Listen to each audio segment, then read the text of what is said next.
Bismillahirrahmanirrahim. Assalamualaikum warahmatullahi wabarakatuh. Alhamdulillahi rabbil alamin. Wassalatu wassalamu ala nabiyyina wa sayyidina Muhammadin wa ala alihi wa sahbihi ajma'in wa dzurriyyatihi wa ummatihi ila yaumiddin wa ba'd.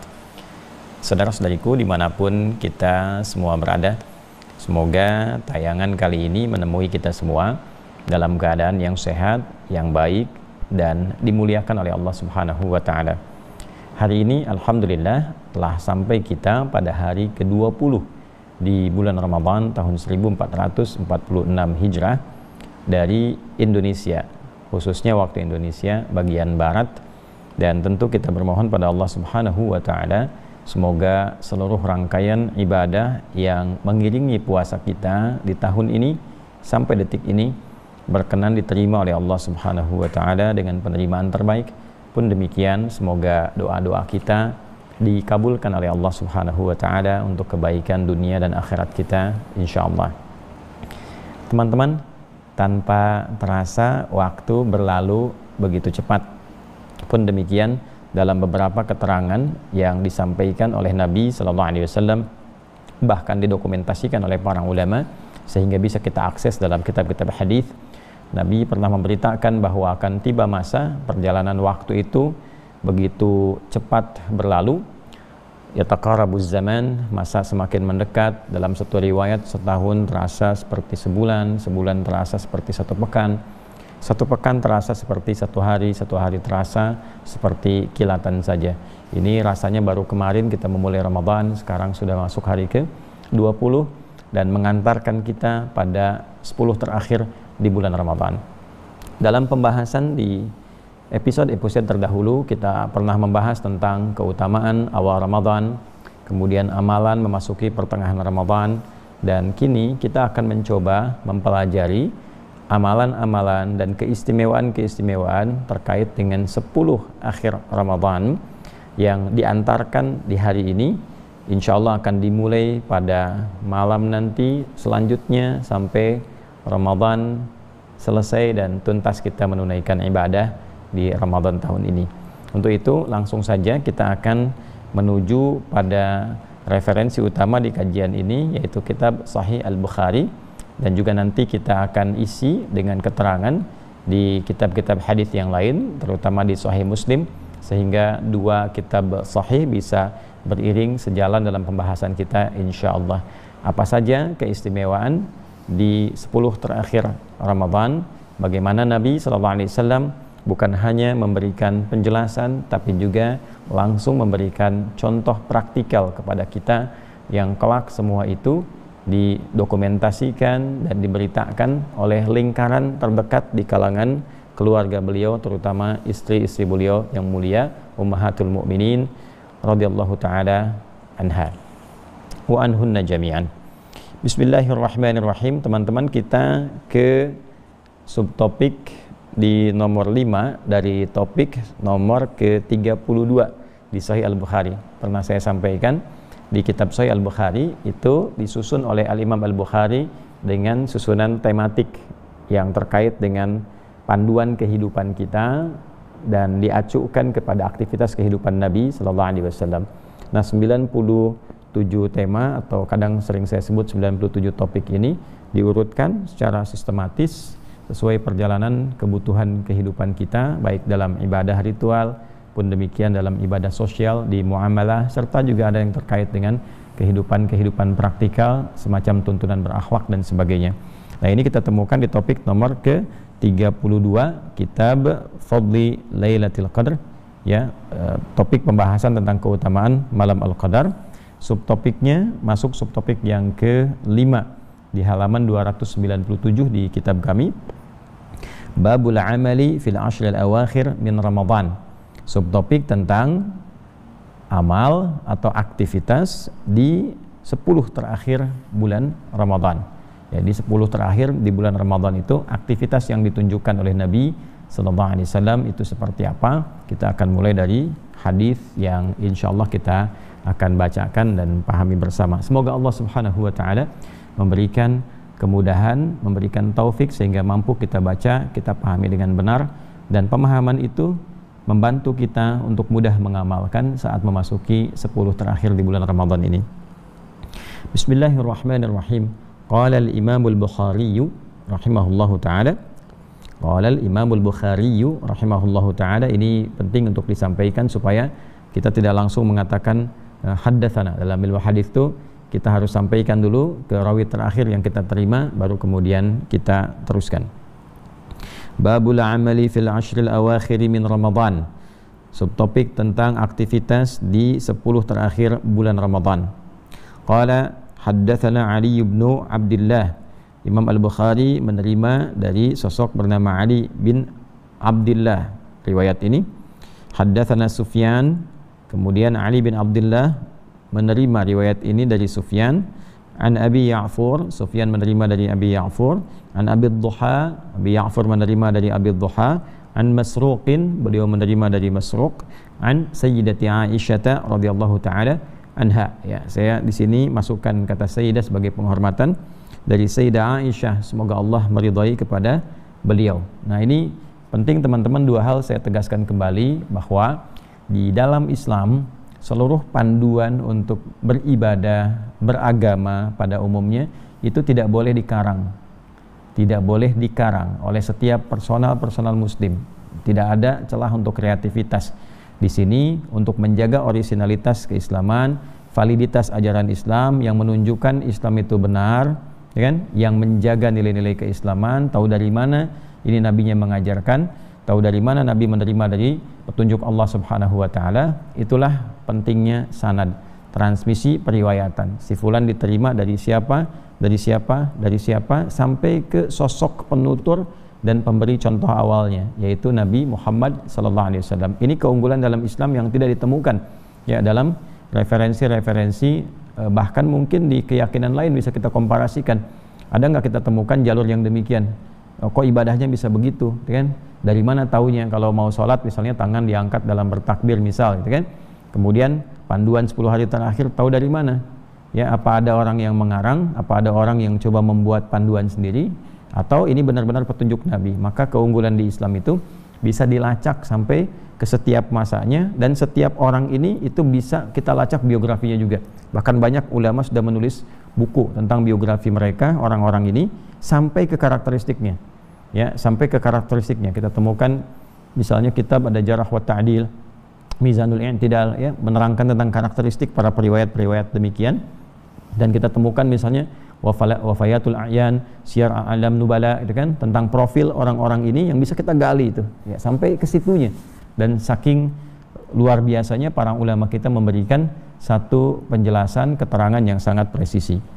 Nah, ini satu. Yang kedua, hadis-hadis tentang aktivitas utama Nabi sallallahu alaihi wasallam di 10 akhir Ramadan itu banyak sekali diriwayatkan oleh kalangan terdekat dari beliau di satu keluarganya, terutama Sayyidah Aisyah radhiyallahu taala anha. Jadi nanti banyak sekali hadis tentang aktivitas 10 hari terakhir Nabi SAW, bahkan tentang doanya apa, pencarian malam Al-Qadar, tentang itikaf, ya, itu banyak sekali yang diriwayatkan oleh Sayyidah Aisyah radhiyallahu taala anha. Ini menunjukkan bahwa hikmah dipilihkannya oleh Allah Subhanahu wa taala Sayyidah Aisyah untuk dinikahi oleh Nabi sallallahu alaihi wasallam, ya, itu bukan kepentingan seksualitas ataupun kepentingan biologis, ya, tapi ada sesuatu yang sangat indah di balik itu, yaitu untuk mendokumentasikan seluruh kegiatan Nabi yang sifatnya sangat terbatas aksesnya, ya, yang sifatnya sangat khusus, berada di lingkungan keluarga dekatnya.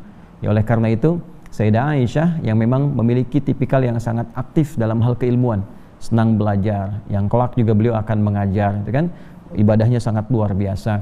Dan dari situlah kita mendapatkan keutamaan bahwa yang pertama, perempuan di dalam Islam itu begitu dimuliakan, selalu terbuka peluang untuk belajar, terbuka peluang untuk memperdalam pengetahuan, dan Islam mengangkat derajat perempuan bukan hanya pada tampilan fisiknya yang terjaga, tapi juga bagaimana meningkatkan sisi intelektualitasnya dan sisi spiritualitasnya, ya, sehingga punya keutamaan yang mulia di sisi Allah Subhanahu wa taala. Dalam saat yang bersamaan kita juga mendapatkan contoh teladan bagi perempuan-perempuan muslimah dimanapun berada, ya. Nah, cobalah keluarkan sosok-sosok teladan ini, bagaimana tampil anggun dalam kehidupan yang diberkahi oleh Allah Subhanahu wa taala. Maka keluarkan perjalanan istri-istri Nabi sallallahu alaihi wasallam, terutama Sayyidah Aisyah ini, karena ada ribuan hadis juga yang diriwayatkan oleh beliau dalam perjalanan kehidupannya, dan juga beliau pakar di bidang kedokteran yang kelak juga akan memberikan pengajaran dan fatwa di lingkup kehidupan para sahabat sepeninggal Nabi sallallahu alaihi wasallam. Baik, ini yang penting untuk saya sampaikan dulu supaya mengerti bahwa aktivitas ini karena aktivitas terbatas, ya, aktivitas khusus, maka di antara hikmahnya Nabi oleh Allah Subhanahu wa taala diberikan perintah untuk menikahi istri-istri tertentu, ya, untuk mendokumentasikan kegiatan khususnya Nabi sehingga bisa kita akses sampai dengan saat ini. Baik, qalat Sayyidah Aisyah mengisahkan, kana Nabiyyu sallallahu alaihi wasallam, adalah kebiasaan Nabi sallallahu alaihi wasallam, idza dakhala al-ashru, apabila telah masuk 10 akhir Ramadan, syadda mi'zarahu, beliau mengencangkan ikat pinggangnya, mengencangkan sarungnya, nanti kita lihat ya. Wa ahya lailahu, kemudian banyak menghidupkan malam-malam akhir Ramadan ini. Wa aiqadha ahlahu, dan membangunkan keluarga beliau sallallahu alaihi wasallam tercinta. Ya, sampai di sini diriwayatkan juga oleh Imam Muslim nomor hadis 1174. Nah, jadi teman-teman sekalian, ini diantara aktivitas Nabi Sallallahu Alaihi Wasallam dalam menghidupkan 10 akhir Ramadan dalam hadis yang didokumentasikan oleh Imam Al-Bukhari, subtopik nomor kelima, bab tentang aktivitas Nabi Sallallahu Alaihi Wasallam di 10 hari terakhir Ramadan, nomor hadis 2024, sanadnya tersambung pada Sayyidah Aisyah radhiyallahu taala anha. Baik, kita coba turunkan penjelasannya.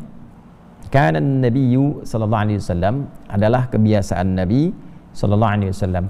Jadi kalau ada kata kana menunjuk pada satu sosok, ya, apalagi sosok mulia Nabi sallallahu alaihi wasallam dan berlangsung di masa yang telah lalu, ini memiliki 3 makna setidaknya. Ya, satu, menjelaskan kegiatan yang telah berlangsung, bentuk past tense yang lalu, ya kan? Yang kedua, ini memberikan satu bentuk umumnya kegiatan yang terus berlangsung, jadi disebutkan kebiasaan. Di masa lalu Nabi punya kebiasaan, gitulah ya. Nah, gambarannya kurang lebih demikian. Kemudian yang ketiga, menunjukkan makna penekanan, ya, menunjukkan sesuatu yang ditekankan. Nah, tidak mungkin ada sesuatu yang ditekankan kecuali menunjukkan keistimewaan tertentu. Nah, artinya apa? Ketika hadis ini dimulai dengan kata kana, disandarkan pada Nabi sallallahu alaihi wasallam, seperti diberitakan oleh Sayyidah Aisyah radhiyallahu taala anha ummul mukminin. Beliau menyampaikan Nabi ini ada kebiasaan yang sangat ditunjukkan pada kita untuk ditekankan di 10 hari terakhir Ramadan. Artinya ketika Nabi menekankan ada yang istimewa. Nah, ini poinnya. Ya, jadi ada keistimewaan di 10 hari terakhir Ramadan. Saking istimewanya, maka beliau sallallahu alaihi wasallam memberikan petunjuk kepada kita bahwa beliau membangun kebiasaan untuk menghidupkan 10 terakhir Ramadan ini. Itulah sebabnya kita buat judul tentang keistimewaan 10 hari terakhir Ramadan.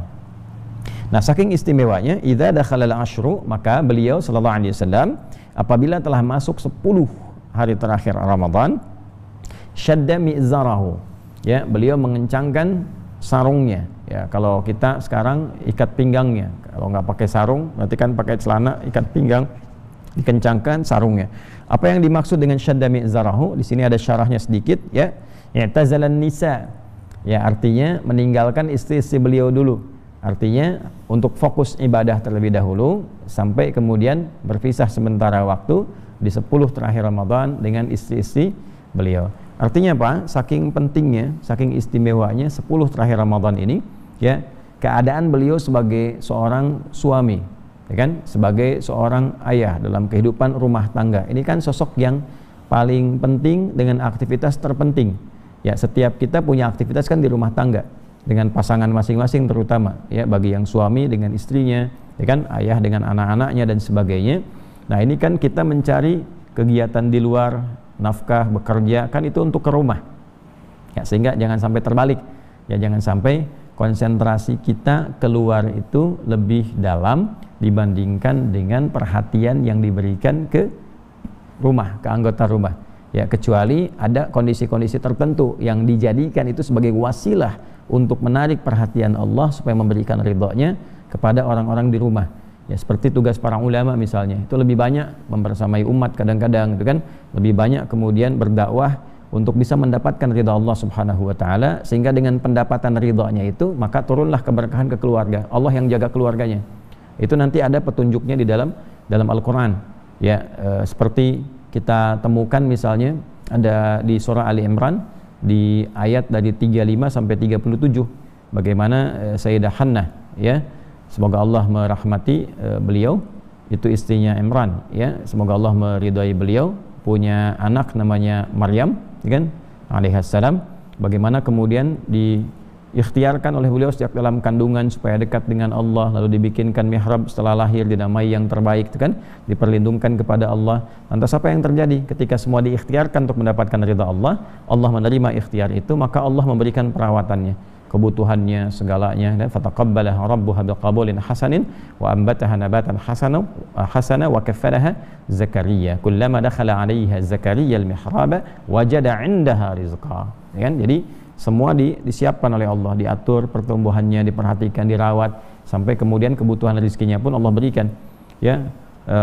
Qala ya Maryamu anna laki hadha qalat huwa min 'indillah. Ini poinnya, innallaha yarzuqu man yasha bighairi hisab. Sampai ketika pamannya mengkonfirmasi, yang merawatnya, melihat semua limpahan kemuliaan itu, Maryam, dari mana semua ini?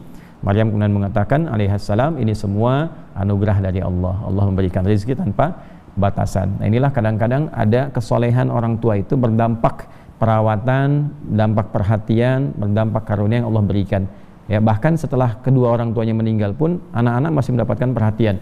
Itu kita temukan di Quran surah Al-Kahf yang sering kita baca di hari Jumat selain surah Yasin, itu kan, wa kana abuhuma salihah, itu kan, dan adalah bapaknya, orang tuanya orang-orang yang saleh, maka anaknya sepeninggal kedua orang tuanya itu dirawat oleh Allah Subhanahu wa taala dalam perawatan yang sangat luar biasa, intensif dan mulia. Nah, ini kembali lagi, perhatian ke dalam rumah ini saking tingginya itu sampai dikalahkan oleh pencarian kemuliaan di 10 hari terakhir Ramadan. Maka Nabi SAW kemudian pamit dulu pada istri-istrinya, ya, untuk menunjukkan kepada umat kita semua sampai hari ini bahwa ada yang istimewa nih. Saking istimewanya mengalah dulu untuk hal-hal khusus spesifik yang ada di kehidupan rumah tangga. Demi mencari keistimewaan ini yang datangnya itu cuma setahun sekali, gitu ya, setahun sekali. Ya, dengan keluarga tetap berinteraksi, kan hanya berpisah sebentar ke masjid, bukan meninggalkan selamanya, gitu kan. Nah, tapi pencarian ini cuma setahun sekali. Kalau nggak dapat tahun ini, belum tentu ketemu di tahun depan. Sedangkan keluarga, ya, masih kita bisa beraktivitas, biasa kita berkumpul dan sebagainya, bahkan dalam masa-masa selepas puasa. Wa ahya lailahu. Nah, ini rumusnya, ya. Jadi sementara pamit ke istri-istri beliau, keluarga beliau, kemudian dari porsi siang dan malam ini menghidupkan malamnya. Ya, menghidupkan malamnya. Jadi kalau siang kan aktivitas cenderung puasa, ya, ya, menahan lapar, menahan haus, menahan hasrat seksual, gitu kan. Kalau sudah di masjid kan itu sudah otomatis, ya, kan nggak ada bulan puasa yang di masjid siang-siang menyediakan makanan, itu kan nggak ada, gitu kan. Sudah otomatis dikerjakan. Ini sudah otomatis orang tinggal meningkatkan ibadahnya saja. Nah, tinggal malamnya yang biasanya istirahat. Nah, ini maksudnya. Biasanya kan siangnya itu, ya, beraktivitas, malam istirahat. Nah, ini saking istimewanya 10 Ramadan ini, malamnya pun dihidupkan. Ya, malam itu dihidupkan. Di malam banyak dikerjakan aktivitas yang sangat luar biasa. Wa aiqadha ahlahu, bahkan keluarga beliau pun diisyaratkan untuk bangun, membangunkan keluarganya. Diberikan isyarat untuk bangun, hidupkan malam 10 terakhir Ramadan. Jadi teman-teman, artinya apa? Di 10 terakhir Ramadan ini ada agenda-agenda yang sangat istimewa. Ada kegiatan-kegiatan yang tidak biasa, sehingga dengan itu Nabi memberikan perhatian yang besar, pamit pada istri-istrinya dulu, kan? Kemudian setelah itu, yang kedua isyaratnya ada malam-malam yang istimewa di 10 terakhir Ramadan. Jadi dibandingkan dengan siangnya, itu malamnya pun banyak kemudian diberikan perhatian oleh Nabi SAW, sehingga dihidupkan malamnya dan diberikan pengingat pada keluarga beliau SAW untuk bisa mengikuti petunjuk beliau menghidupkan malam-malam Ramadan.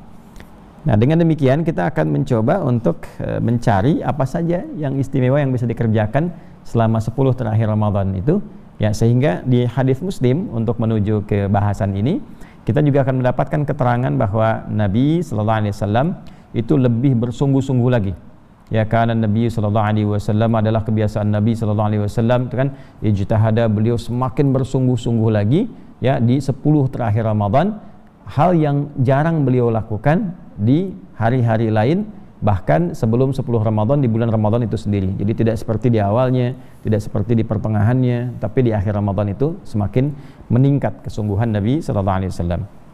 Nah, ada apa saja teman-teman sekalian di 10 terakhir Ramadan ini?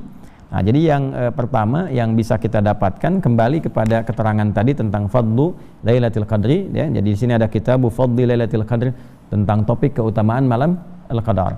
Nah, di sini kita akan dapatkan di subtopik yang ketiga, ini ada keterangan babu taharni Lailatul Qadri fil witri minal ashril awakhir fihi an Ubadah. Kan ada riwayat nanti dari sahabat Ubadah bin Samit radhiyallahu taala anhu, pun demikian nanti dari Sayyidah Aisyah radhiyallahu taala anha, bahwa di antara yang terpenting dalam 10 hari terakhir itu ada upaya untuk memburu keutamaan malam Al-Qadar.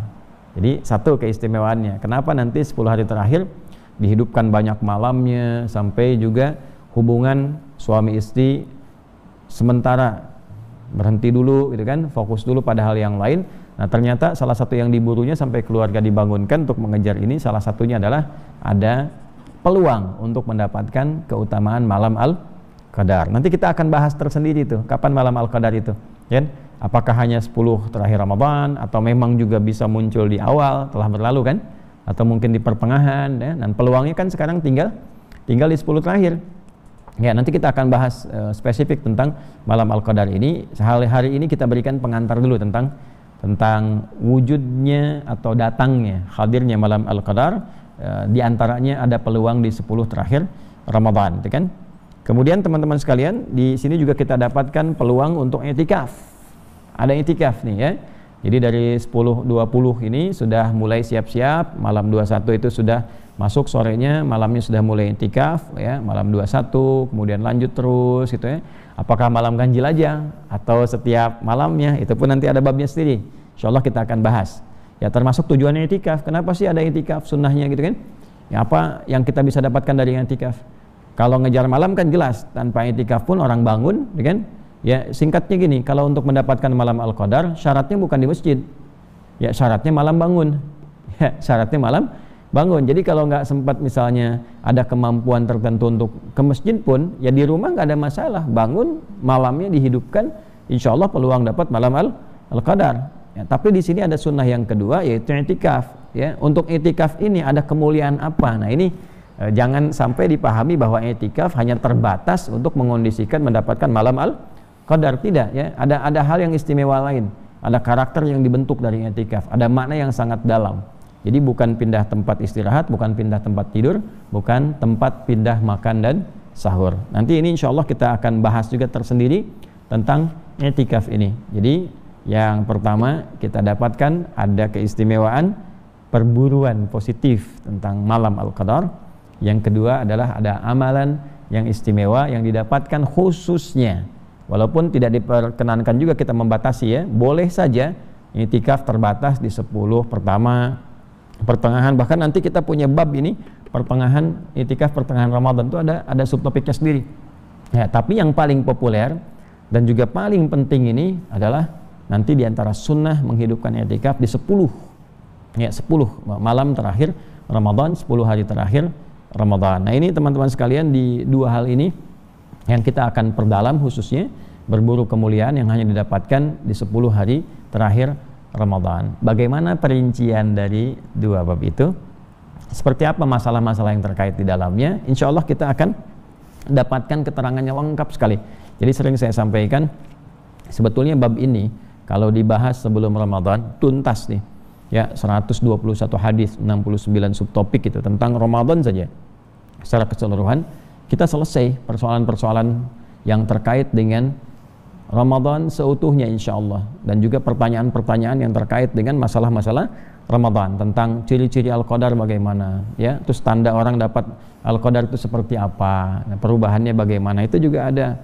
Tentang i'tikaf kan sering tanya, perempuan boleh i'tikaf apa enggak, Terus masalah yang kedua yang klasik, kalau masih sibuk gimana ngejar malamnya aja untuk itikaf, apakah itikafnya sah atau tidak? Ini ada semua di sini jawabannya. Sudah tuntas ya, tas gitu ya. Jadi tinggal kita pelajari. Insya Allah teman-teman diinformasikan mulai di Sabtu mungkin efektifnya ya. Kalau Jumat kita akan coba upayakan semaksimal mungkin karena ada giat yang masih bercabang.